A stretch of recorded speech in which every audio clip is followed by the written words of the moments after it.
The Ukrainian military managed to destroy several Russian tanks in the Zaporizhzhia direction thanks to valuable information provided by one of the Russian soldiers, the guerrilla movement ATESH reports. According to the report, an agent of the underground organization who serves in the 57th Separate Brigade discovered and quickly transmitted the coordinates of carefully camouflaged T-62 tanks that were in the combat zone in Zaporizhzhia. The data obtained allowed the Ukrainian Defense Forces to quickly take measures to destroy enemy armored vehicles. Of particular importance is the fact that more and more Russian military personnel are realizing the criminal nature of the war and are expressing their willingness to cooperate. ATESH writes, in recent weeks, there have already been cases of information about equipment routes, the location of headquarters, as well as deliberate sabotage and damage to Russian weapons. ATESH also reported on the significant difficulties that Russian troops are facing in the Kherson region. According to their data, despite the critical situation, the command of the occupiers continues to send their soldiers on combat missions.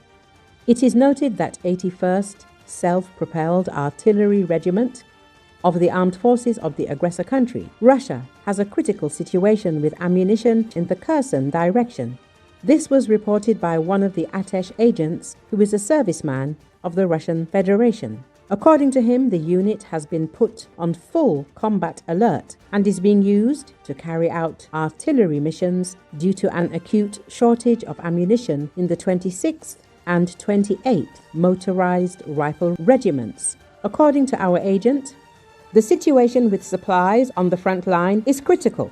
Artillery crews of the 26th and 28th Motorized Rifle Regiments are unable to continue firing, the report says. Therefore, the command is throwing the forces of the 81st Regiment into battle, despite the fact that they also face similar problems with the supply of artillery ammunition. This indicates logistical instability and depletion of Russian warehouses in the Kherson direction, ATESH noted.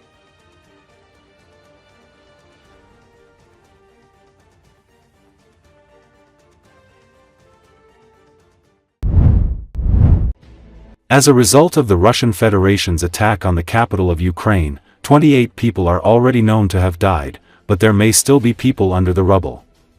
This was stated by the representative of the State Emergency Service, Oleksandr Kherson, on air at the telethon. As a result of the terrorist act, 28 people have died so far. Information has just been transmitted that another person in the Sviatoshinsky district was pulled out from under the rubble of a 9-story building by our rescuers, he noted.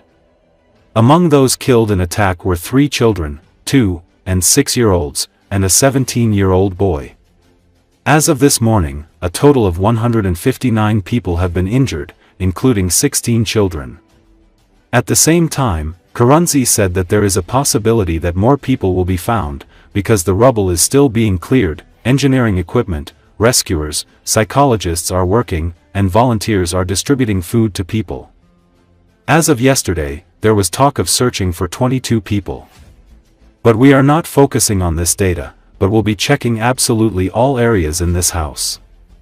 Therefore, we cannot clearly state how many people could have been there, because there are different circumstances. A person could have gone on vacation, not been at home at that time, or, on the contrary, someone could have come to visit. There could be different options here, said Kherson. Over 2,000 tons of debris have been cleared from the site within the past day. A total of 180 rescue workers and 60 units of equipment have been involved in the recovery efforts. Emergency rescue operations continue in the Sviatoshinsky district. So far, rescuers have cleared 70% of the destroyed building structures, the Ministry of Internal Affairs added. U.S. President Donald Trump, while commenting on Russia's attack on Kiev, said that this is disgusting. I think what Russia is doing is very sad. Many Russians are dying, more Russians are dying.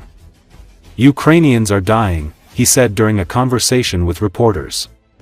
President Trump sharpened his threat to impose sanctions on Russia over its war in Ukraine, even while acknowledging that the weapon he once argued worked on everyone, the threat of financial ruin, may have no effect on its president, Vladimir V. Putin. "We're going to put sanctions," he said, even though a deadline he gave Moscow this week to seriously engage on a ceasefire had not yet passed. Russia? "I think it's disgusting what they're doing," he said, apparently referring to its continued bombing of Ukraine.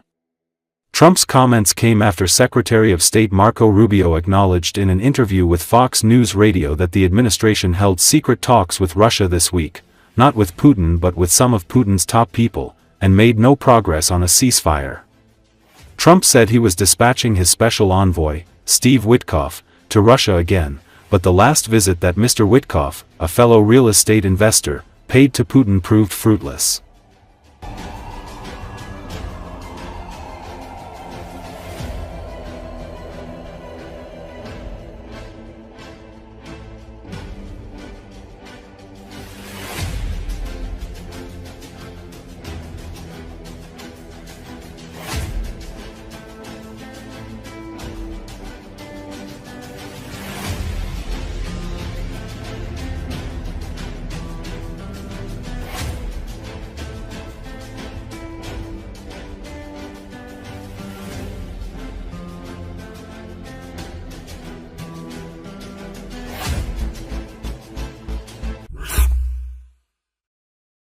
President Donald Trump harshly criticized Russia after its latest missile and drone attack on Kiev, calling it disgusting and disgraceful. "Russia, I think it's disgusting what they're doing," Trump said as he took questions after an executive order signing at the White House. "I think what Russia's doing is very sad. A lot of Russians are dying." According to Associated Press, Russian missile and drone attacks overnight on Ukraine's capital city killed at least 13 people, including a 6-year-old boy, and wounded 132 others, authorities said Thursday. A 5-month-old girl was among 14 children wounded, Ukraine's emergency service said. It was the highest number of children injured in a single attack on Kiev since the start of Russia's invasion 3 years ago, according to public records consulted by the Associated Press. Trump said the U.S. plans to impose sanctions on Russia, but added, "I don't know that sanctions bother him," referring to Russian President Vladimir Putin. "I don't know if that has any effect, but we're gonna do it," Trump added. Trump also addressed the humanitarian crisis in Gaza, calling it a terrible situation. "You know, the United States gave $60 million for food. And it's a shame because nobody, I don't see the results of it," Trump told reporters. Trump's special envoy Steve Witkoff arrived in Israel on Thursday to discuss the worsening humanitarian situation in Gaza, as the death toll of Palestinians waiting for food and other aid continued to climb. Witkoff and U.S. Ambassador Mike Huckabee will inspect food distribution in Gaza on Friday, the White House said. At least 91 Palestinians were killed and more than 600 wounded while attempting to get aid in the past 24 hours, the Gaza Health Ministry said Thursday. The victims included 54 people killed while awaiting food in northern Gaza near the Zekim crossing on Wednesday, the ministry said. The toll is expected to rise further as many of those killed or wounded were brought to isolated, undersupplied hospitals in northern Gaza and have not yet been counted. Very serious question here. Russia today hit Kyiv with missiles and drones, more than 100 people, kids. I think it's Russia, I think it's disgusting what they're doing. I think it's disgusting. This is Biden's war, it's not my war. But I said if I get in, I'll try and get the thing stopped. But I think what Russia's doing is very sad. A lot of Russians are dying. You have a lot of Russians, more Russians are dying. But Russians are dying, Ukrainians are dying. The United States isn't really involved in that war. It shouldn't be. And by the way, I made a deal with NATO where NATO pays us for everything that we send. We send them ammunition, missiles, etc. And we're not paying anything for that war. But I will tell you this, it should be stopped. It's a disgrace. And the ones that are dying they're losing 7,000 now. It was 5,000. They're losing now 7,000 soldiers a week, Ukrainian soldiers and Russian soldiers. And they're also losing people now in the towns and cities because Putin's hitting them with rockets. No, I think it's disgraceful. You have a 10-day deadline. You imposed a 10-day deadline. Yeah, we have about 8 days. Yeah, we're going to put sanctions. I don't know that sanctions bother him. You know, they know about sanctions. I know better than anybody about sanctions and tariffs and everything else.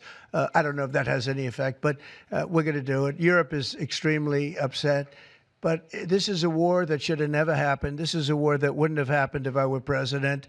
And this is Biden's war. This was a stupid war to get into. Should have never gotten into this war.